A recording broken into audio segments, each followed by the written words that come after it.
Hi, y'all. How you doing, folks? You need to come out to the woods like this and to have a little fun. I would like to introduce you all to Papaw. This here's my dad. So today you get a dose of Granny and Papaw. And this fella right here is the reason that I am musical. Let's call it that.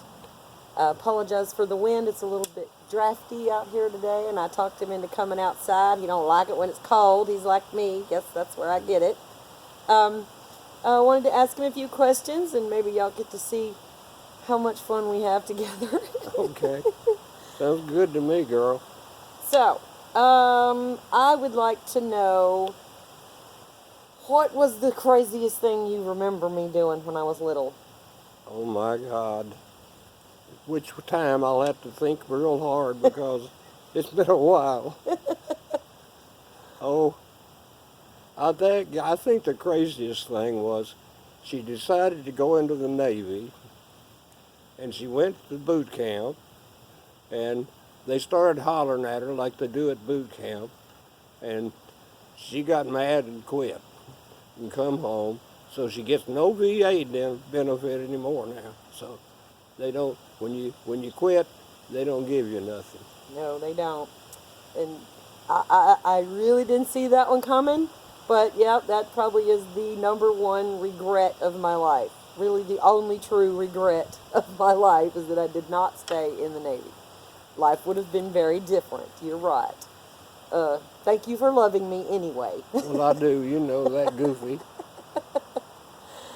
um, so Dad was born 1940. He's seen a lot of stuff. He's had a lot of stories. He himself was in the Navy. Tell us one of your favorite Navy stories.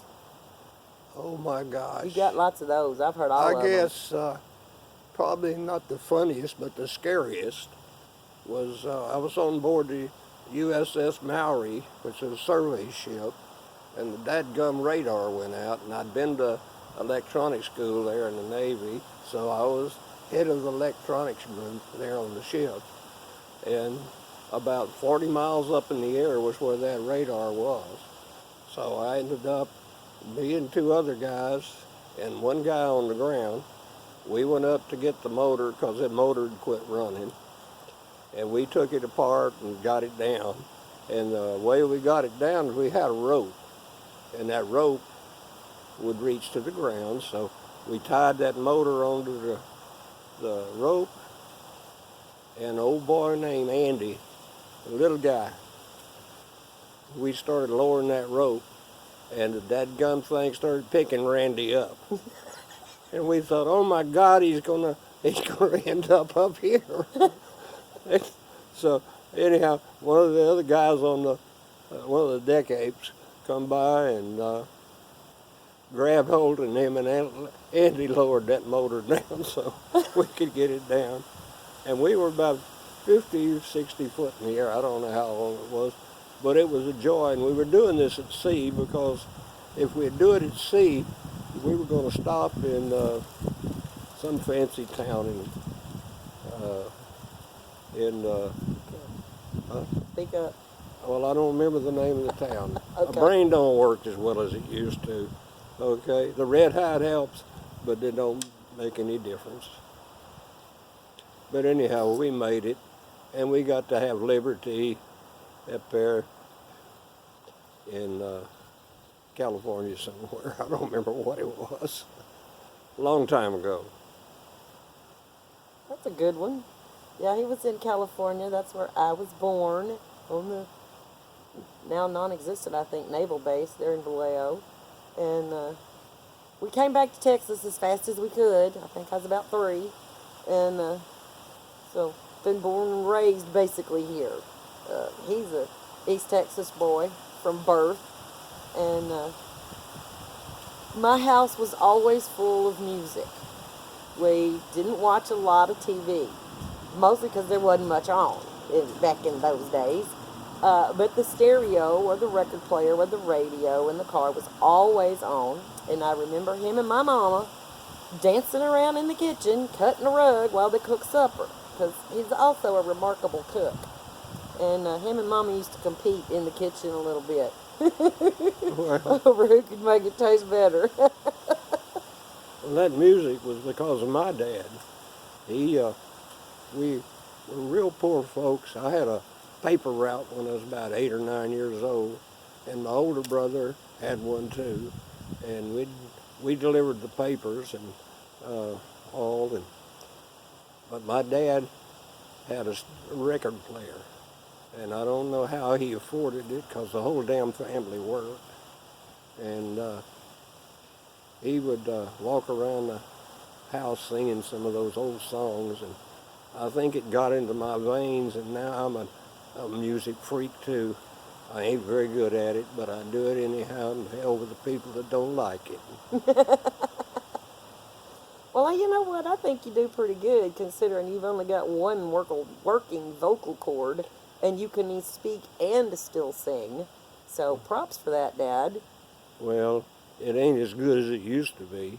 Well, no, but neither is mine. That's Well, what happens when we get older, isn't it? and so, under the circumstances, I had 2 daughters and a son with my wife, and my 2 daughters are still around. A boy got killed on a little motorcycle I bought for him when he was 10 years old. That was a sort of a bad spot in our lives. So. Yep. But I don't know. My girls have been good, so I can't complain. I'm the best one. Say it. You're right. Okay. My other one is Don't. is a good girl too, but She does her own thing. that's right. That's She's right. she's married and still lives down around Corpus Christi somewhere. Dad, don't. Okay. Don't. He doesn't understand doxing, y'all, though. That's not what's really happening. Okay. Well, But we got sick. Oh, pardon me. go ahead. We got sick of Corpus Christi living down there on the water. So Angie had moved up here, and so we decided, by God, we'll just move up there. Because we like the woods. We was born in East Texas. And so we come up here and bought a place, and we live on the close to the lake, but not close enough to be on the water, because I learned you don't live on the water unless you're stupid. I'm stupid. Pardon me. So, I don't want this to last too long. We got a couple of minutes left. Is there anything that you would like to tell the people out on the World Wide Web? Just what is your secret to longevity? What is your key to living a happy life? What do you want the world to know from Bruce? Well, the thing is you live for your family, and you want them to do well, and you work your butt off, and you climb the chain of ladders to get to a point where you can afford to do stuff for your children and your wife. And if you don't do that, you're a sorry piece of crap. Good for you, Dad. So, thank you all for coming. This is my special thank you video. I want to just blow all the kisses. Thank you so much. I made it to 100 subscribers. I know that's a tiny little number, but it is a grand milestone for me. And I could not have done it without all of you, my sweet, wonderful, loving, and a little bit crazy audience. So, come back and see me in a couple of days. We'll have some more granny wisdom for you. Before you quit, you just tell all your friends to get on this dadgum station, wherever she is and however she does it. I'm not a computer freak, but I do have a system where I can record music. So, but you can do it too, and I think she can do it too. Tell them like, share, and subscribe. Say it. Like, share, and subscribe. That's right. You heard it. Papaw said it. You got to do it now. And do it quick. I love you, Dad. Thank you. Does he rock or what, y'all?